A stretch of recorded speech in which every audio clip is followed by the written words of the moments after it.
হবে না।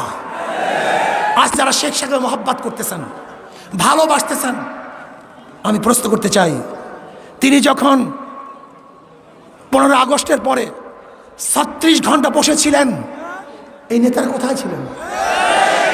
এত মহব্বত কোথায় ছিল? এত ভালোবাসা কোথায় ছিল? হ্যাঁ, মাননীয় প্রধানমন্ত্রী এই কথা বারবার বলেন, আজও সেই প্রশ্নের জবাব পাই না যে আমার বাবা পড়েছিল, অথচ এত বড় দল, এত সংগঠন, এত কর্মী, কিন্তু তাকে দেখার মতো কেউ ছিল না। শেখ সাহেব পড়েছিল আর আপনারা তখন ক্ষমতার ভাগাভাগি নিয়ে ব্যস্ত ছিলেন। মোস্তাক সাহেবের মন্ত্রিসভায় কে কে ছিলেন এদেশের মানুষ জানে না? এদের মানুষ দেখে নাই? ট্যাঙ্কির উপরে কি নাচানাচি করেছিল ইতিহাস কেউ জানে না? শেখ সাহেবের চামড়া দিয়ে ঢুকঢুকি কে বানিয়েছিল এদেশের মানুষ জানে না? শেখ সাহেবের চামড়া দিয়া কারা জুতা বানাইতে চাইছিল এদেশের মানুষ জানে না? শেখ সাহেব মারা যাওয়ার পরে বাংলার ফেরাউন মারা গেছে এই ঘোষণা কে দিয়েছিল? কোনো আলেম দেয় নাই, কোনো মৌলবী দেয় নাই, কোনো ইসলাম প্রেমিকরা দেয় নাই, তোদের মতো দালালরা দিয়েছে, তোদের মতো নাস্তিকরা দিয়েছে। শুধু তাই নয়, আমি আপনাদের প্রশ্ন করতে চাই, শেখ সাহেবের জানাজায় কে কে ছিলেন? তার জানাজায় কে উপস্থিত হয়েছিলেন? তার জানাজা কে দিয়েছিল? এই দালালের গোষ্ঠী একটাও ছিল না। ওরা গদি দিয়ে ব্যস্ত ছিল, ওরা গদির ভাগাভাগিতে লিপ্ত ছিল, কিন্তু আলেম ওলামাই তার জন্য দোয়া করেছিলেন। যাই হোক, আমার কথাবার্তা পরিষ্কার। সাংবাদিক বন্ধুরা, আজকে সিগন্যাল মিগনাল দেই নেই, আজকে সিগন্যালও দেই নাই, মিগনালও দেই নাই, প্রচারও করি নাই, প্রসারও করি নাই। শুনছে, কেস হইছে, এর জন্য আবেগে মানুষগুলি এখানে চলে আসছে। কিন্তু যেদিন অ্যারেস্ট করবে সেদিনকে দেখবেন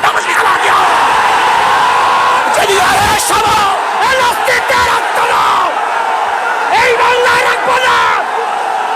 ফজল ভাইয়ের কিছু বলে এ চলবে আমি বাংলা জুড়ে, এ ফজল ভাইয়ের কিছু বলে এ চলবে আমি বিশ্ব জুড়ে, সেকে তোমরা কিছু বলে এ চলবে আমি বিশ্ব জুড়ে, এ সেকে তোমরা কিছু বলে এ চলবে আমি বিশ্ব জুড়ে, সেকে তোমরা ভয় নয়, রাজপথ চাই নয়।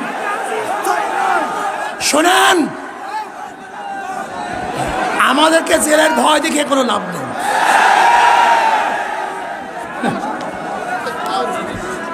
লাভ নেই, কোনো লাভ নেই। কেন? এনার আত্মজীবন পড়েছে, সাহস হয়েছে, জীবনে বহু জেল কেটেছেন, কথা ঠিক না? এই জেলের টেলের কেসের মেসের ভয় দেখায় আমাদেরকে লাভ নাই।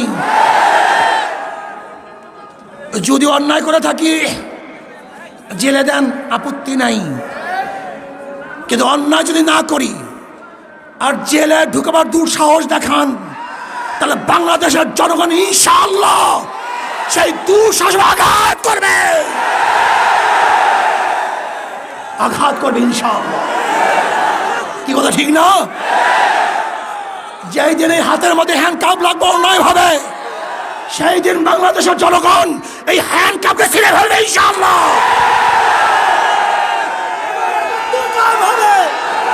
ইসলামী হুকুমত কায়েম হবে,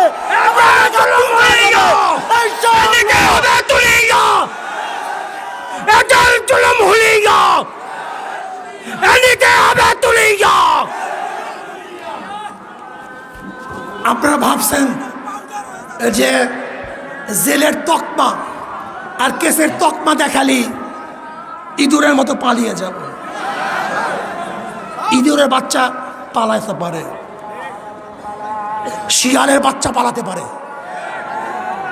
ভোজনের বাচ্চা পালাতে পারে, বিড়ালের বাচ্চা পালাতে পারে, কিন্তু শেখ ফজলুল করিমের, সৈয়দ ফজলুল করিমের বাচ্চা পালাতে পারে না, সৈয়দ শাহের সন্তান পালাতে পারে না, ওমরের সন্তান পালাতে পারে না, আবু বকরের সন্তান পালাতে পারে না। মারা যাব, শির উঁচা করে মরব, রক্ত দেব, ইসলামের জন্য রক্ত দেব, জীবন দেব, ইসলামের জন্য জীবন দেব, এই দেশ রক্ষা করার জন্য জীবন দেব। সাম্য, মানবিক মর্যাদা, ন্যায় বিচার প্রতিষ্ঠা করার জন্য প্রয়োজনে রক্ত দেবে ইনশাআল্লাহ। নারায়ে তাকবীর, নারায়ে তাকবীর।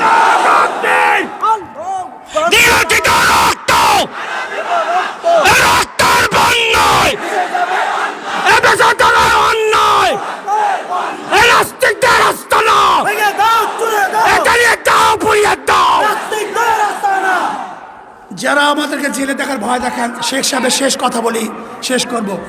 একদিন সকালে আমিও রেনু বিছানায় বসে গল্প করছিলাম।